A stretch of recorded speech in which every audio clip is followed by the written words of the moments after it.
کہ گاؤں میں لوگ کہتے ہیں کہ کوئی بھی نئی چیز لو تو نظر لگتی ہے. دیکھو اس میں نظر تو برحق ہے، لگنے کا امکان ہوتا ہے، لیکن ہر وہ چیز جس کا امکان ہو ضروری نہیں ہے کہ وہ لازمی ہو بھی جائے. امکانات کی دنیا تو بہت بڑی ہے نا، اس میں افراط اور تفریط ہے. کچھ لوگ تو ایسے ہیں جو نظر کے وجود ہی کو نہیں مانتے، وہ کہتے ہیں نظر سرے سے لگتی ہی نہیں ہے. اور کچھ لوگ کہتے ہیں ایسے ہیں کہ اس میں بہت مبالغہ کرتے ہیں، ان کو ہر وقت لگ رہی ہوتی ہے ان کے رائے کے مطابق کہ اس کو لگ گئی، اس کو لگ گئی، اس کو لگ گئی، یہی چلتا رہتا ہے پروگرام. تو نہ اس میں وہمی بننے کی ضرورت ہے اور نہ نظر کا انکار کرنا جائز ہے ہمارے لیے. جو لوگ نظر کا انکار کرتے ہیں نا، وہ ہیں سیکولر لوگ، لبرل لوگ جو شریعت کو نہیں مانتے. وہ کہتے ہیں اس کی کیا دلیل ہے؟ بھائی ہمارے پاس دلائل، مشاہدہ بھی دلیل ہوتی ہے، لیکن وحی خود دلیل ہے ہماری نظر میں. وحی جب نبی صلی اللہ علیہ وسلم نے بتا دیا کہ العین حق، نظر برحق ہے، تو ہمارے لیے یہ بھی ایک دلیل ہے. اب کوئی رسول کو مانتا ہی نہ ہو، اللہ کو مانتا ہی نہ ہو، تو وہ نہ مانے، وہ اس کا ہیڈیک ہے. ہم کوئی سائنسدانوں کو مجبور تھوڑی کر رہے ہیں کہ آپ نظر کو مانو. سائنسدان جنت مانتے ہیں کہ جنت ہے؟ جواب دینا. سائنسدان مانتے ہیں موت کے بعد دوبارہ زندگی ہے؟ یہ سائنس کا ٹاپک ہی نہیں ہے بھائی، سائنس یہاں تک پہنچی نہیں ہے. تو نظر تو برحق ہے، کوئی بھی اچھی چیز ہو، کوئی بھی بہت ہو، تو اس کا چانس ہوتا ہے کہ نظر لگ جائے. نبی صلی اللہ علیہ وسلم نے فرمایا اگر کوئی چیز تقدیر پر غالب آ سکتی تو وہ نظر ہوتی، اور نظر اونٹ کو ہانڈی تک پہنچا دیتی ہے. اچھا والا اونٹ ہوتا ہے، نظر لگی گیا. آپ نے دیکھا ہوگا بڑے بڑے اونچے کٹھے بیل لوگ لے کر آتے ہیں بقرعید کے دنوں میں، بعض دفعہ نظر لگتی ہے دھڑام سے گر جاتے ہیں، بعض دفعہ ویسے ہی گر جاتے ہیں غربت مہنگائی سے متاثر ہو کے، لیکن بعض دفعہ نظر بھی لگتی ہے. تو ہمارے پاس جو نظر کے برحق ہونے کی دلیل ہے وہ رسول اللہ صلی اللہ علیہ وسلم کا قول. اسی وجہ سے یعقوب علیہ السلام نے جب اپنے بیٹوں کو مصر بھیجا تو خوب لمبے خوبصورت بیٹے تھے، تعداد میں بھی زیادہ تھے، تو ان سے کیا فرمایا؟ لا تدخلوا من باب واحد وادخلوا من ابواب متفرقہ. اے میرے بیٹو، ایک دروازے سے داخل نہ ہونا، متفرق دروازوں سے داخل ہونا. کیونکہ ایک ہی گیٹ سے جب جائیں گے نا، ایک باپ کے 11 بیٹے اتنے خوبصورت اور لمبے لمبے اور خوبصورت جوان، تو لوگ بولیں گے یار کیسا خوش قسمت باپ ہے جس کے 11 بیٹے ہیں. سمجھتے ہو گے نہیں سمجھتے؟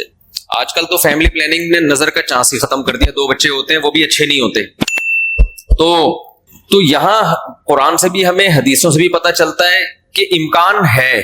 لیکن ایک بات یاد رکھو، دنیا میں یہ بہت امپورٹنٹ بات ہے، کاش اس کو سمجھ جاؤ. یہ تجربوں کا نچوڑ ہے جو میں آپ کے سامنے پیش کر رہا ہوں. امکانات کی بیس پہ یقینی دعوے کرنا یہ تمام گمراہیوں کی بنیاد ہے. جادو کا بھی امکان ہوتا ہے، کسی پہ جادو ہو جائے، ہزاروں میں کسی ایک پہ، لیکن روحانی عامل کے پاس جب آپ جاؤ گے کہے گا آپ پہ بھی جادو، آپ پہ بھی جادو، آپ پہ بھی جادو، آپ پہ بھی جادو. جب آپ کرو گے نا کہ بھائی مجھ پہ جادو کیسے ہے، کہے گا کیا جادو برحق نہیں ہے؟ سمجھ میں آ رہی ہے بات؟ ڈاکٹر یہ بدماشی کبھی نہیں کرتا. آپ ڈاکٹر کے پاس جاؤ، آپ کے گردے میں پین ہو رہا ہے، وہ چیک کرے گا کہ گیس کا پین ہے یا پتھری کا پین ہے، کیونکہ ڈاکٹر اس کا علم ہے باقاعدہ. وہ کبھی یہ نہیں کہے گا کہ پتھری ہے بس تکا مار دیا. بھائی ڈاکٹر صاحب پتھری کا پین کیوں ہے؟ تو وہ جواب میں کہ کیا گردوں میں پتھری ہوتی نہیں ہے کیا؟ آپ بولو گے ہوتی تو ہے، میرے ہے یا نہیں ہے مجھے تو یہ تو بتاؤ. حالانکہ گردوں میں پتھری ہونے کا جتنا چانس ہے نا، جتنی پرسنٹیج 100 میں، جادو کی اس سے بھی کم ہے. ہزاروں میں کسی ایک پہ ہوتا ہے جادو. لیکن عاملوں کے پاس جب آپ جاؤ، یہاں الحمدللہ کچھ عامل ہیں جو میرے خلاف ایک فل پروپیگنڈا شروع کیا. بھائی اتنی خوشی ہوتی ہے مجھے، میں آپ کو بتا نہیں سکتا. جب عامل میرے خلاف بولتے ہیں اتنی خوشی ہوتی ہے، اور میں کہتا ہوں کمبختو تمہارے پاس جادو، چڑیل، جن، بھوت، تم میرے خلاف بولتے کیوں؟ نقصان پہنچا دو یار.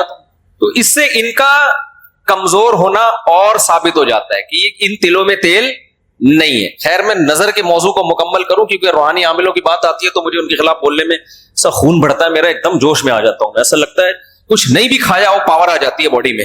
ان کے خلاف بولنے میں مزہ بہت آتا ہے. صرف مسجد کا تقدس ہے، باہر آؤ تو اس طرح نہیں بولوں گا، انگلش میں بھی گالیاں دوں گا، پنجابی میں بھی، اردو میں بھی. یہاں بڑے بڑے عامل ہیں جو بڑے پنپ رہے ہیں، اور ہمارے بڑے بڑے مولانا جا جا کے نا ان کو پروموٹ کر رہے ہیں، بے شرموں کو، ان بے غیرتوں کو. خیر فی الحال اتنی گالی کافی ہے. تو اچھا میں کیا کہہ رہا تھا یار, عاملوں کے ٹاپک آتا ہے تو اتنی خوشی ہوتی ہے. جی ہاں, نظر کی بات کر رہا تھا میں. تو نظر میں جو ہے نا لگنے کا چانس ہوتا ہے, یہ ہے, لیکن چانس سے فائدہ اٹھا کے ہر ایک کو یہ کہنا کہ تم پہ جادو ہے, تم پہ نظر ہے, تم پہ یہ ہے. ڈاکٹر یہ کام نہیں کرتا. شوگر کا چانس ہوتا ہے آپ کو کہ شوگر ہے, لیکن یہ تو نہیں کہ ڈاکٹر جب تک کمپلیٹلی تحقیق نہ کر لے, ڈاکٹر نہیں کہے گا تمہیں شوگر ہے, تمہارے گردوں میں پتھری ہے, تمہارے پیٹ میں یہ مسئلہ ہے. حالانکہ امکانات تو ہوتے ہیں, لیکن آپ یہ جو ڈرامے باز لوگ ہیں نا, روحانی عامل, ان کے پاس جاؤ گے نظر ہی لگی ہوئی ہے آپ کو. لازمی کیا لگی ہے؟ کیونکہ جب کسی کے پاس کوئی فن نہیں ہوتا, علم نہیں ہوتا, تو وہ سب کچھ جانتا ہے. پھر سمجھ رہے, ڈاکٹر کے پاس علم ہوتا ہے کڈنی کا, لہذا تحقیق کرے گا, 100 میں 2 کو کہہ دے گا تیرے گردے خراب ہیں. عاملوں کے پاس چونکہ جن چڑیل بھوت کا علم ہوتا ہی نہیں ہے, لہذا ہر ایک پر جن بھی ہے, چڑیل بھی ہے, اور بھوت بھی ہے, اور نظر بھی ہے, اور موکل بھی ہے, اور ہمزاد بھی ہیں, اور پتہ نہیں کیا کیا ہے, ڈرامے بازی. سمجھتے ہو؟ جب ان کو بولو کہ کیا دلیل ہے, تو بھائی امکانات کی دنیا میں امکان کہ فلانے پہ لگ گئی تھی, فلاں پہ لگ گئی تھی, تو خوب سمجھ لو امکانات کی بیس پہ یہ کہنا کہ ابھی دیکھو ایک مولانا صاحب کا کلپ آیا, انہوں نے کہا کہ نبی صلی اللہ علیہ وسلم نے فرمایا کہ ہر بیماری کی دوا اللہ نے رکھی ہے دنیا میں, یہ صحیح حدیث ہے. پھر انہوں نے ایک دوا بتائی کہ یہ شوگر کی بہترین دوا ہے. بھائی آپ ڈاکٹر ہو, آپ سائنٹسٹ ہو, کہہ رہے میں نے یہ کہیں سے نکالی ہے. ڈاکٹر کہہ رہے ہیں شوگر ایک اسٹیج پہ پہنچنے کے بعد لا علاج ہے, یہی کہتے ہیں نا ڈاکٹر. بھائی شوگر ایک اسٹیج پہ پہنچ جائے تو وہ کیا ہو جاتی ہے, اب ٹھیک نہیں ہو سکتی, کنٹرول کرنی پڑے گی, لبلبا ٹھیک نہیں ہوگا آپ کا. لیکن انہوں نے کہا کہ دیکھو ہر بیماری کی اللہ نے شفا پیدا کی ہے, تو یہ میڈیسن, یہ کوئی دیسی نسخہ ہے, یہ شوگر ٹھیک کر دے گا. اب دلیل کیا دے رہے ہیں؟ ہر بیماری کی اللہ نے دوا پیدا کی, یقیناً کی ہے, لیکن کیا وہ آپ کو معلوم ہے؟ کیا وہ دوا یہ ہے جو آپ پیش کر رہے ہیں؟ اس کی کیا دلیل ہے؟ بھائی بہت ساری دوائیں لوگوں کو معلوم نہیں ہے. تو اب یہ سمجھیں کہ 2 انتہائی میں جلدی سے کمپلیٹ کروں اس موضوع کو, کہ نظر لگنے کا چانس ہوتا ہے, لیکن یہ نہیں ہے کہ جو بھی کوئی اچھی چیز ہوگی, کچھ بھی ہو جائے, اس کو نظر ہی لگی ہے. تو یہ فہم کی دنیا سے باہر نکلنا چاہیے. جو سیکولر لبرل لوگ ہیں جو نظر کا بالکل انکار کرتے ہیں, وہ کہتے ہیں فلاں فلاں پہ کیوں نظر نہیں لگی, وہ اتنے ہینڈسم, اتنے خوبصورت لوگ ہیں, فلاں کی آواز اتنی اچھی, ان پہ نظر کیوں نہیں لگی. تو اب اصول سمجھیں, نظر لگنے کے لیے علماء نے قاعدہ ضابطہ بیان کیا ہے, جو چیزیں مشہور ہوتی ہیں نا ان کو اکثر نظر نہیں لگتی. نظر ہمیشہ اچھمبے کی چیز کو, اچانک, جیسے میں لوگوں سے کہتا ہوں بھائی آپ انتہائی غریب تھے, سائیکل بھی نہیں تھی آپ کے پاس, اچانک آپ کے پاس بہت زیادہ پیسہ آ گیا, اور علاقہ بھی وہی ہے, رہتے اسی غریبوں کے محلے میں ہو, گندے نالے پہ رہتے ہو, سائیکل پہ تھے, اچانک لینڈ کروزر آ گئی آپ کے پاس. یہ جو اچانک والا کام ہوا ہے نا, اس میں نظر لگنے کا چانس ہوتا ہے. سمجھ میں آ رہی ہے بات؟ اب دیکھو یعقوب علیہ السلام کے بیٹے مصر میں ان کے ساتھ ہی رہتے تھے, سوری مصر میں نہیں, شام میں ساتھ رہتے تھے. وہاں یعقوب علیہ السلام نے نظر سے بچنے کا یہ والا اہتمام ہمارے علم میں نہیں ہے کہ بچوں کو کہو دروازے سے الگ الگ جایا کرو, ایک ہی دروازے ہے. لیکن جب مصر جا رہے ہیں نا, اجنبی جگہ ہے, وہ لوگ یعقوب علیہ السلام کے بیٹوں سے مانوس نہیں ہے. وہاں یعقوب علیہ السلام نے کہا ایک نئی جگہ پہ جا رہے ہو, اچانک اتنے بیٹے جب لوگ دیکھیں گے نا خوبصورت, وہاں چانس ہے. تو اس سے پتہ چلتا ہے کہ اپنی نعمت کو آہستہ آہستہ ایکسپوز کرنا چاہیے. سمجھتے ہو کہ نہیں سمجھتے؟ آہستہ آہستہ کیا کرنا چاہیے؟ پہلے پہلی ہو پھر دوسری, استغفر اللہ, یعنی آہستہ آہستہ. ایک کمارا آدمی جس کو کوئی رشتہ نہیں دے رہا, اچانک 4 بیویاں لے کے گھوم رہا ہے, تو چانس ہوتا ہے اس کے نظر لگنے کا. اس لیے ایک دم سے نہیں, تھوڑا تھوڑا آہستہ آہستہ. پہلے ایک پہلی ہوگی, دوسری میں کچھ پٹو گے, تھوڑی بےزتی ہوگی, تھوڑی عزت ہوگی, کچھ لڈو کچھ گالیاں مل جل کے, پھر تیسری. تو اس طرح کر کے چلانا, ٹھیک ہے؟ تو اچانک کوئی نعمت آتی ہے تو اس پہ نظر لگنے کا چانس ہوتا ہے. دوسری بات یہ ہے کہ نظر سے بچنے کے لیے جو نبی صلی اللہ علیہ وسلم نے دعائیں بتائی ہیں, ان دعاؤں کا اہتمام کرنا چاہیے. اعوذ بکلمات اللہ التامہ من کل شیطان وہامہ ومن کل عین لامہ, یہ دعا پڑھنی چاہیے. اور اپنی نعمت کا اظہار ان لوگوں کے سامنے کرنا چاہیے جو آپ سے محبت کرتے ہیں, وہ خوش ہوں گے. بعض دفعہ انسان دوسرے سے محبت کے دعوے کرتا ہے لیکن جیلس ہو جاتا ہے. وہ جب آپ اس کو بتاتے ہیں نا میرے پاس اتنا پیسہ, میری ارننگ اتنی ہو گئی, تو وہ اندر اندر سے جل رہا ہوتا ہے. تو حاسد کی نظر لگنے کا چانس زیادہ ہوتا ہے. سمجھتے ہو؟ تو اپنی نعمت ہر ایک کے سامنے نہیں بیان کرنی چاہیے. بعض دفعہ اپنی نظر بھی لگتی ہے انسان کو, تو خود پسندی میں عجب میں مبتلا نہیں ہونا چاہیے. جب بھی کوئی نعمت ہو آدمی کیا کہے؟ اللہ کی دین ہے بھائی, میرا کمال نہیں ہے. کس کی دین ہے؟ یہ اللہ کی دین ہے. تو ان چیزوں کے اہتمام سے نظر کا چانس کم ہو جاتا ہے. باقی عاملوں کے پاس نہ نظر کا کوئی علاج ہے سوائے مسمرزم کے. دماغ کو کنٹرول کر کے کچھ الٹی سیدھی چیزیں آپ کی کھوپڑی میں ڈال دیتے ہیں, تو اس سے آپ سمجھتے ہو کہ میں ٹھیک ہو رہا ہوں. ٹھیک نہیں ہوتے, آپ مینٹلی تھوڑا سا کیا ہو جاتے ہو؟ مطمئن ہو جاتے ہو. اور ان کا اپنا دماغ بھی خراب ہوتا ہے, آپ کا بھی دماغ خراب کرتے ہیں. سمجھتے ہو؟ اچھا, میں جب عاملوں کے خلاف بولتا ہوں لوگ کہتے ہیں یہ 2 نمبر عاملوں کے خلاف ہے. بالکل غلط بات. میں 1 نمبر عاملوں کے خلاف ہوں, یہ ذہن میں رکھوں. 2 نمبر کو تو میں لفٹ ہی نہیں کراتا. میں ان عاملوں کے خلاف ہوں جن کو علماء بزرگان دین سمجھتے ہیں کہ بہت بڑی پہنچی ہوئی چیز ہے یہ. میں ان کو 2 نمبر سمجھتا ہوں. یہ کخ بھی نہیں کر سکتے. سمجھتے ہو؟ یہ کچھ بھی نہیں کر سکتے, چاہے امریکہ میں ہو, چاہے جاپان میں ہو, چاہے پاکستان میں ہو, چاہے کراچی میں ہو, چاہے پنجاب میں ہو, سب ایک جیسے ہیں. اس لیے اپنے آپ کو بچاؤ ان فضول لوگوں سے. اچھا بھائی, حضرت محمد صلی اللہ علیہ وسلم پر جادو کے اثرات سے متعلق اہل سنت کا کیا عقیدہ ہے؟ نبی پر جادو ہوا تھا, بخاری مسلم سے ثابت ہے, لیکن ہوا کیوں تھا؟ آپ کہیں گے نا ایک طرف تو آپ کہہ رہے ہیں جادو اتنے آسان نہیں ہے, ہزاروں میں کسی ایک پہ, تو پیغمبر پہ ہو گیا. دیکھو کچھ چیزیں نبی صلی اللہ علیہ وسلم کے ساتھ ایسی ہوئی ہیں جن میں کوئی حکمت تھی. یہودی آپ کو جادوگر کہتے تھے, جادوگر جادوگر. اللہ نے تھوڑا سا اثر ہونے دیا تاکہ یہودیوں کو الزام لگانے کا موقع نہ ملے. جادوگروں پہ جادو کا اثر نہیں ہوتا, تو تھوڑا سا اثر اللہ نے ہونے دے دیا. اتنا اثر کہ آپ کبھی کبھار بھولنے لگے کچھ چیزیں, کچھ کام کیا ہوتا آپ کو یاد نہ ہوتا. اس سے زیادہ اثر نہیں ہوا آپ کے اوپر. اور یہ اثر اس لیے اللہ نے ڈالا تاکہ لوگوں کو یقین آ جائے آپ بشریت میں کامل ہیں اور آپ جادوگر نہیں ہیں. اصل مقصد یہ الزام کی نفی تھی. اگر یہ اتنا آسان ہوتا تو ابو بکر پہ کیوں نہیں ہو گیا میرے بھائی؟ حضرت عمر پہ کیوں نہیں ہو گیا؟ حضرت عثمان پہ کیوں نہیں ہو گیا؟ سیدنا علی پہ کیوں نہیں ہو گیا؟ یہ تو ایک تماشا بنا لیتے لوگ. فرعون کے موسیٰ علیہ السلام کے مقابلے میں جادوگر آئے ہیں. آپ لوگ کو آواز صحیح آ رہی ہے؟ گونج تو نہیں رہی ہے آواز؟ مجھے تو گونج رہی ہے آواز. بھائی موسیٰ علیہ السلام کے مقابلے میں جادوگر آئے. قرآن کہتا ہے یخیل الیہ من سحرہم انہا تسعی. جادوگروں نے دماغ کو ایسا کیپچر کیا ہے کہ دیکھنے میں ایسا لگا کہ یہ لاٹھیاں نہیں بلکہ سانپ ہیں. حقیقت میں وہ لاٹھیاں سانپ نہیں بنی تھی. دماغ میں کچھ انہوں نے ایسا کیا ہے نا کہ یخیل, خیال پیدا ہوا کہ یہ لاٹھیاں نہیں بلکہ کیا ہے؟ سانپ. دیکھو انبیاء کے دماغ کو ایسے کیپچر نہیں کیا جا سکتا, لیکن اللہ نے یہاں ہونے دیا. موسیٰ علیہ السلام کو بھی ایسا لگا کہ یہ لاٹھیاں نہیں بلکہ کیا ہے؟ سانپ ہیں. اس میں حکمت تھی نا تاکہ مقابلہ تو ہو. اب سوال پیدا ہوتا ہے جب موسیٰ علیہ السلام مقابلہ جیت گئے, فرعون نے دھمکی دی جادوگروں کے کہ تمہارے ہاتھ پاؤں کاٹ کے میں قتل کر دوں گا, تو جادوگر وہی رسیاں دوبارہ فرعون کی طرف پھینک دیتے کہ تو قتل کر کے دکھا ہمیں. کیا خیال ہے بھائی؟ یا فرعون پہ جادو کر دیتے. ہوا جادو فرعون پہ؟ بولتے کیوں نہیں؟ مجھے لگ رہا ہے آپ لوگ پہ ہو گیا. نہیں ہوا نا فرعون پہ جادو. بھائی جادوگر ہزاروں جادوگر تھے, سینکڑوں تو تھے ہی. انہوں نے سوچا کہ یار تو ہمیں دھمکی دے رہا ہے, انتر منتر کلی کل انتر ہو جا منتر چھو.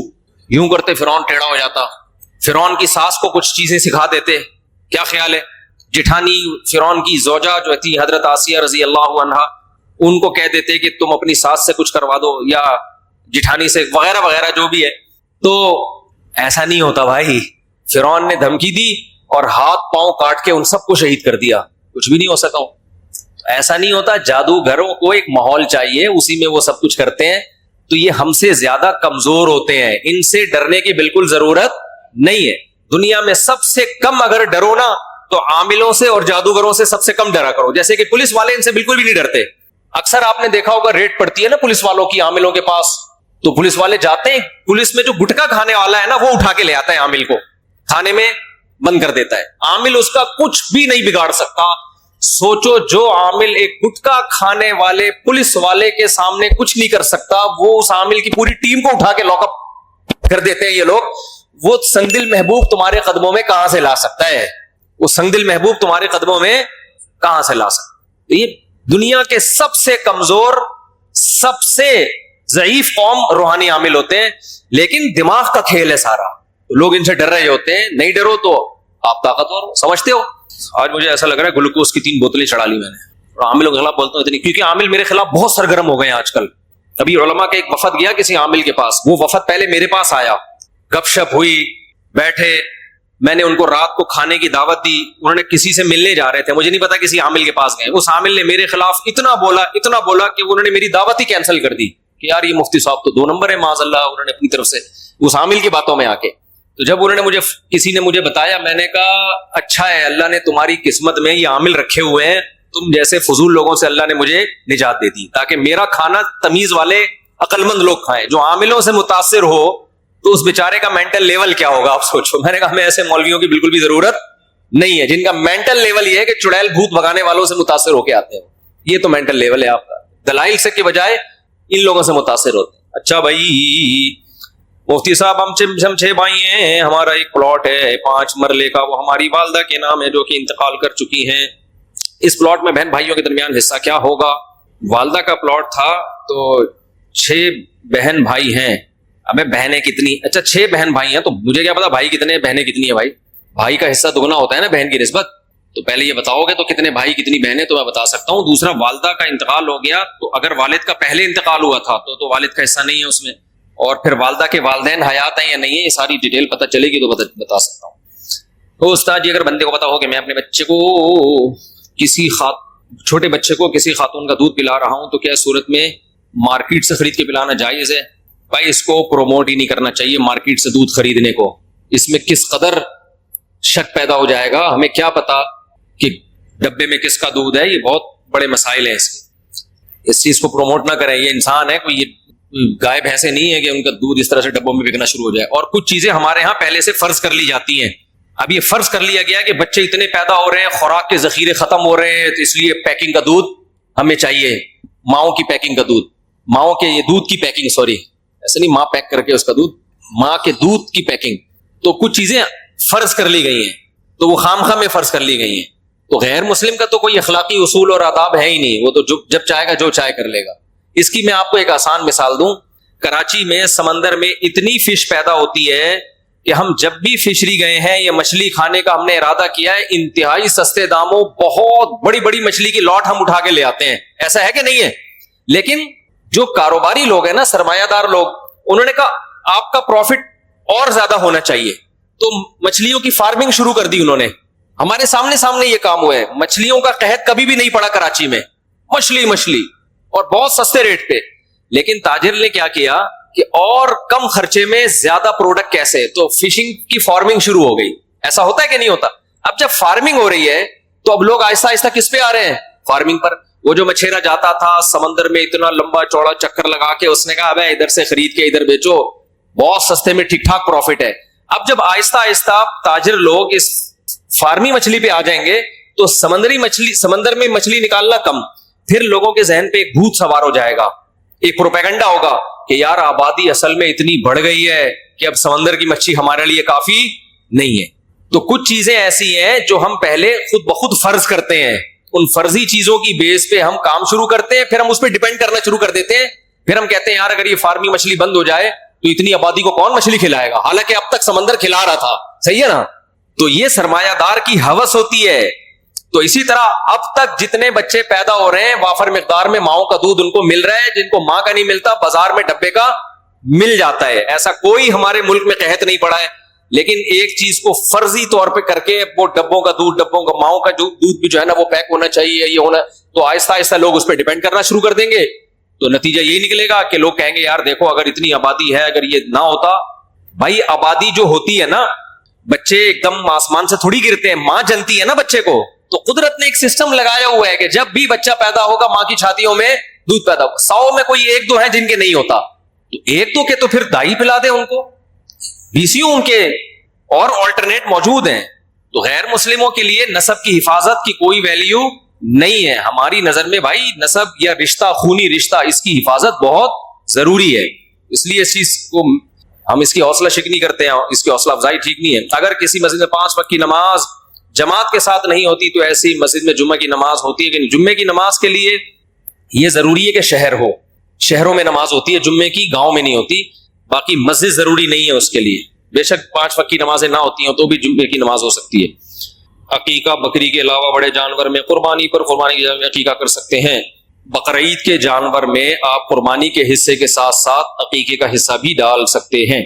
کیا غیر مسلم کی ابھی لکھی ہیں لوگوں نے سوال, یہ اتنی جلدی کیا غیر مسلم کی دینی کتاب میں پڑھنا ٹھیک ہے؟ ان کے معبود جن کو پوچھتے ہیں غلط ثابت کرنے کے لیے، کوئی تحقیق کرنے کی نیت سے پڑھے تو ٹھیک ہے، نارملی جائز نہیں ہے۔ نبی صلی اللہ علیہ وسلم نے حضرت عمر کو تورات پڑھنے سے منع کیا تھا۔ تو اگر کسی نے تحقیق کرنی ہو، جیسے ڈاکٹر ذاکر نائک یا اس ٹائپ کے جو بھی لوگ ہیں، تو ان کے لیے تو صرف ٹھیک نہیں ہے بلکہ ضروری ہے۔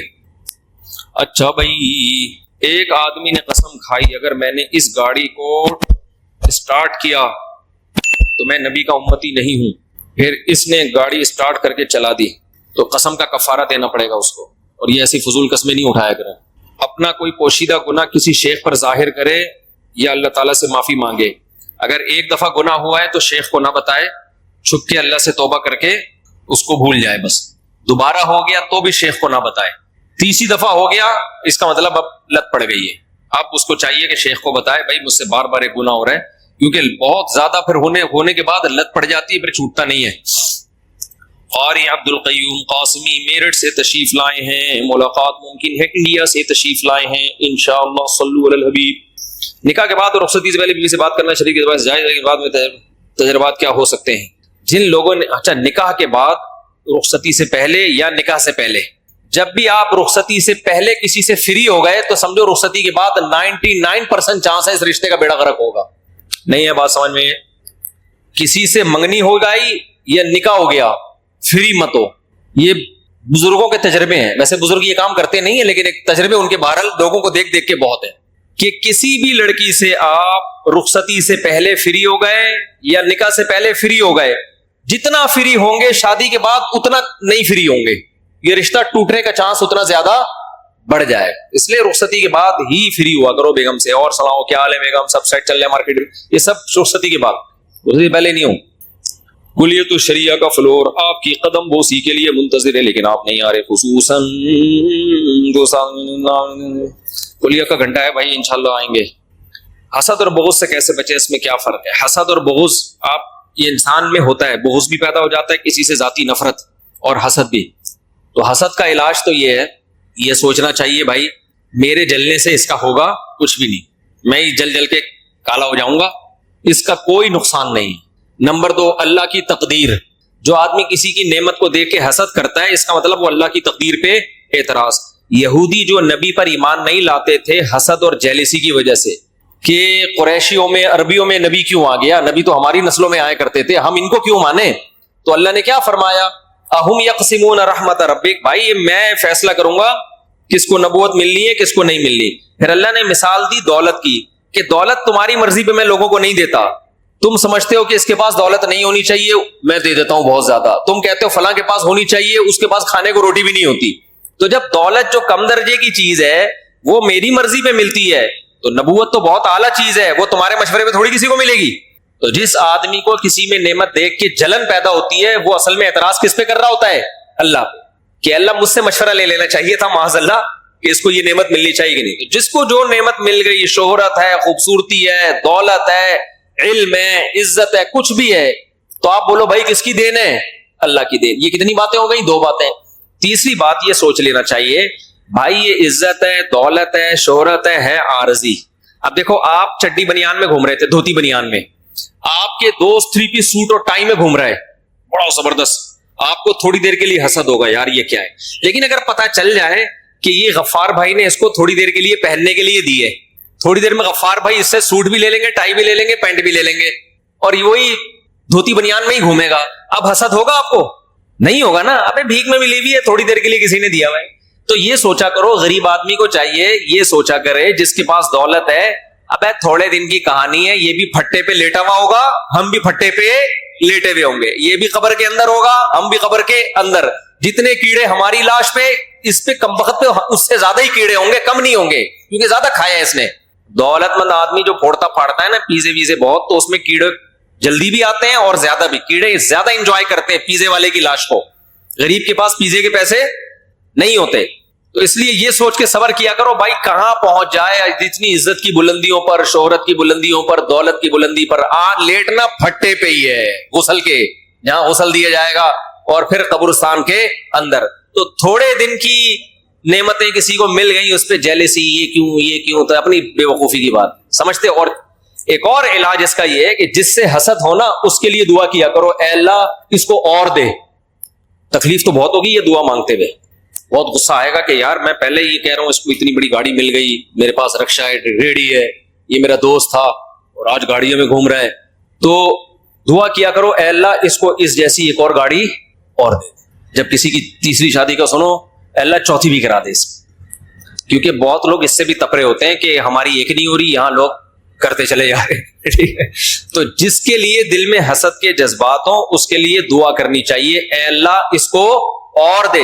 تو تھوڑی دل میں تکلیف تو ہوگی, دل تو چاہ رہا ہوگا اے اللہ تباہ کر دے اس کو, بیڑا ہی غرق کر دے, لیکن آپ نے کیا کرنا ہے, دعا, اے اللہ اس کو اور دے. اس دعا سے کیا ہوگا, دل ٹھیک ہونا شروع ہو جائے گا. کہتے ہیں کہ آئینہ بنتا ہے رگڑے لاکھ جب کھاتا ہے دل, کچھ نہ پوچھو دل بڑی مشکل سے بن پاتا. دل پہ جب رگڑے لگتے ہیں تو چمکتا ہے, تو رگڑے لیں گے. اور ایک اور کام کیا کرو, اس کی تعریفیں کرنا شروع کر دو. حالانکہ دل چاہ رہا ہوتا ہے اس کی برائی, لیکن لوگوں کے سامنے تعریفیں. اور یہ ہوتا ہے, دیکھو ڈاکٹر ذاکر نائک صاحب آئے نا, بہت زیادہ عزت ہو رہی ہے. تو اب کیا ہے, کچھ لوگوں کو سمجھ میں نہیں آ رہا یار, ہم لوگ اتنے عرصے سے یہ کام کر رہے ہیں, ہماری اتنی نہیں ہو رہی, اس کی اتنی ہو رہی ہے. تو اب وہ کہنے الفاظ تو ہوتے ہیں ہم اصلاح کر رہے ہیں, لیکن لیبل اصلاح کا ہوتا ہے, اندر کیا ہو رہی ہوتی ہے, جلن ہو رہی ہوتی ہے, حسد پیدا ہو رہا ہوتا ہے کہ یار یہ کیا ہے. تو ہمیشہ دشمن انہی کے ہوتے ہیں جن کو شہرت, عزت, دولت یا کوئی خاص حسن و جمال, کوئی بھی نعمت, انہی کے دشمن ہوتے ہیں. تو ایسے موقع پہ دعا دینی چاہیے. اور اگر کسی میں کوئی غلطی ہے تو غلطی کی اصلاح کا طریقہ خیر خواہی کے ساتھ اس کی بھی اصلاح کر سکتا ہے, طنز اور طعنے کے بغیر بھی کر سکتا ہے انسان سے.